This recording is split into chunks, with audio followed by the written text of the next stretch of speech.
Cada vez que lo hicisteis con uno de estos pequeños, conmigo lo hicisteis. Bienvenido a Palabra Compartida. Bienvenido a otra reflexión en común del Evangelio del Domingo, en la fiesta de Cristo Rey. Y sin más, vamos con el texto. Y llegamos al final del tiempo litúrgico. Con la solemnidad de Cristo Rey, cerramos el ciclo ordinario y empezamos el Adviento, la preparación a la Navidad, a la gran fiesta cristiana de la encarnación del Hijo de Dios.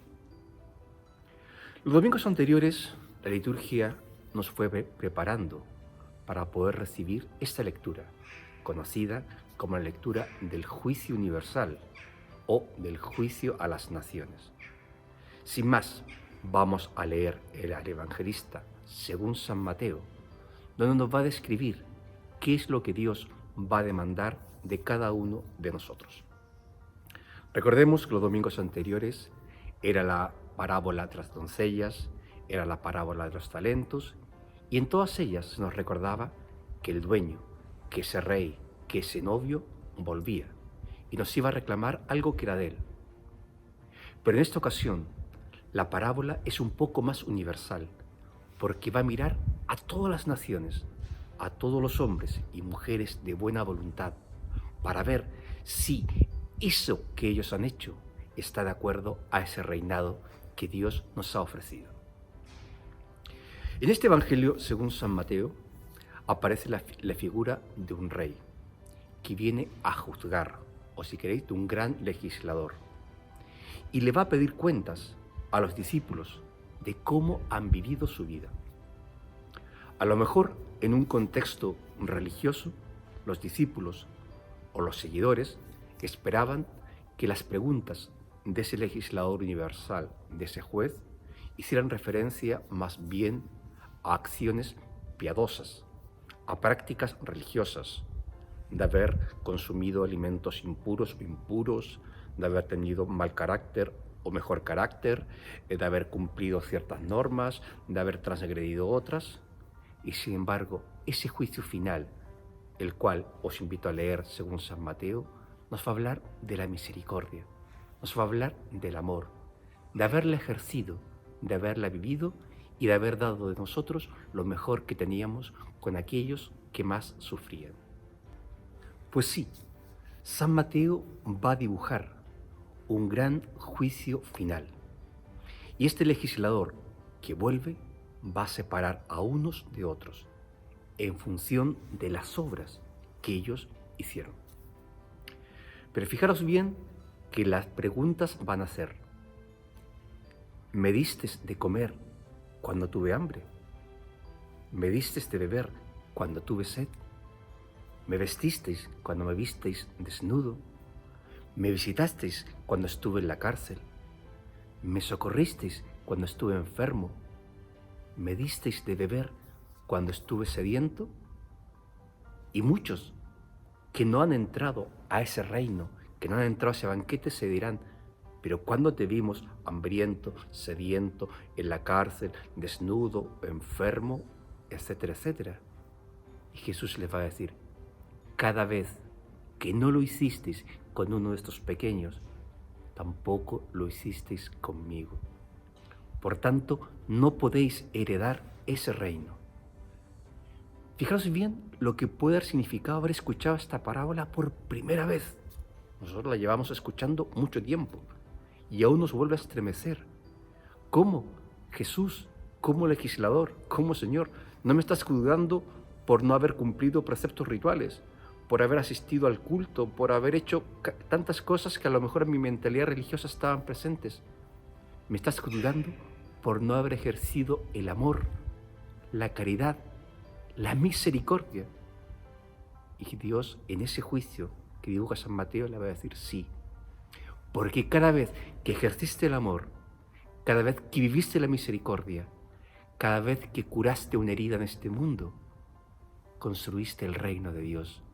Hiciste que esa promesa de vida que representa el reinado mío se extendiera, se hiciera visible, tangible y real. Por eso, porque no has amado, no puedes entrar al banquete del amor. Porque no has amado con misericordia, no puedes entrar a ese reino que solo habla de reconciliación. Porque no has ejercido la caridad, porque solo te has mirado a ti mismo, te tendrás que quedar con tu propia soledad. Y es duro escuchar que este rey divida a unos y a otros, pero no los va a dividir por las razones que a lo mejor supuestamente pensábamos. Los va a separar en función de haber amado o de haber odiado, de haber ejercido la caridad o solo haber vivido para ellos mismos. ¿Es fuerte o no es fuerte? Tú tienes que responder. Amigos, amigas, y llegados a este punto nos tendríamos que preguntar, ¿y a cuento de qué viene entonces esta fiesta de Jesucristo, Rey del Universo? Porque seguro que a ti, como a mí, una fiesta de Jesucristo como Rey del Universo tiende a dibujarnos una imagen de un Dios todopoderoso que parece que quiere reinar sentado en tronos, con sirvientes, viviendo en un palacio, etcétera, etcétera. Y nada de eso. Las imágenes que pudiésemos asociar debemos ahora mismo cambiarlas. Que Jesucristo sea Rey del Universo quiere decir que la historia de la humanidad está bajo las manos de Dios.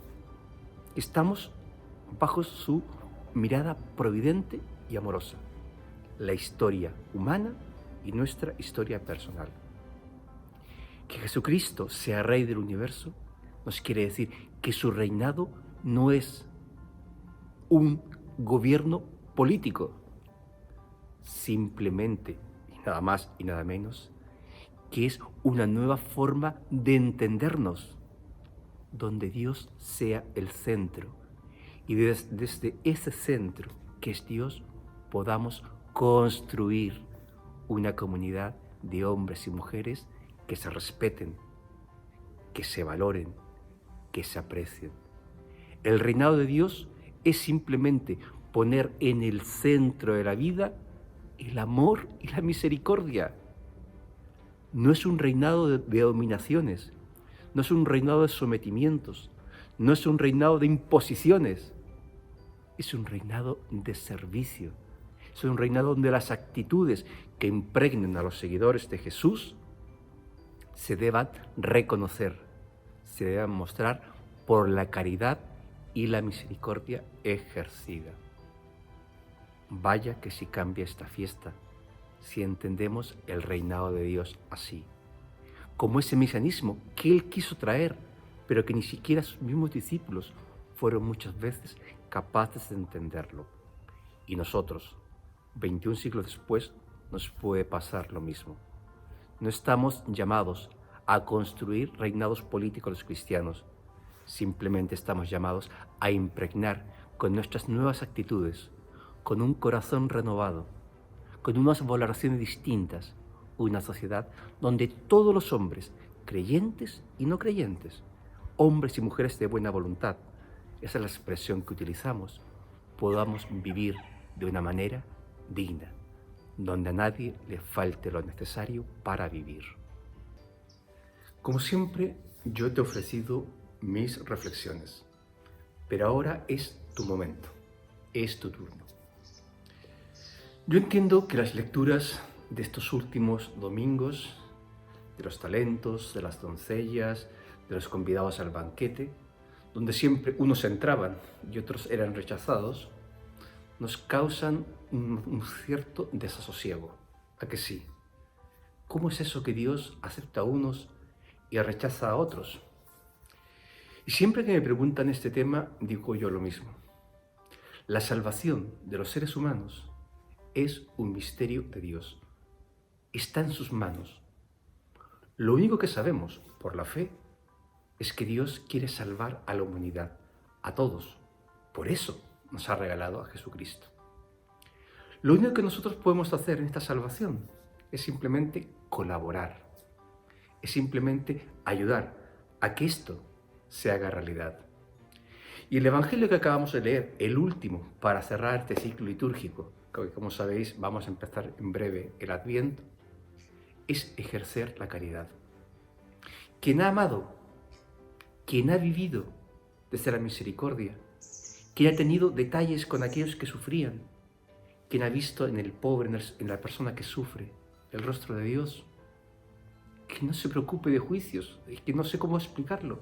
Simplemente, has amado, te quedarás con el amor. Has ejercido la misericordia, te quedarás con la misericordia. ¿Has vivido para ti mismo?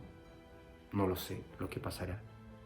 Pero lo único que sé es que aquellos que creemos en Jesús, que hacemos del Evangelio la razón de nuestras vidas, aunque no seamos perfectos, simplemente estamos en esa dinámica del amor, de la misericordia y de ejercer todo aquello que unifique, todo aquello que genere vínculos y lazos de caridad.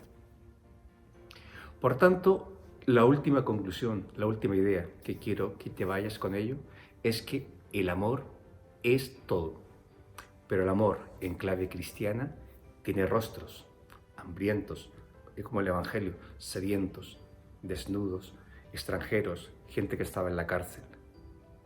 Por eso es que se nos pide que hagamos una memoria, que hagamos un examen cada día y digamos dónde estoy ejerciendo mi caridad, cómo estoy viviendo mi vida cristiana. Y a partir de ahí, seguir caminando, porque estamos en las manos de un Dios que nos quiere y busca para nosotros lo mejor. Desde Salamanca, Ciudad de la Cultura, te deseo, amigo, amiga, que tengas un feliz domingo en familia, en la fiesta de Cristo Rey, y una bella semana. Y a ver si pronto coincidimos. ¡Nos vemos!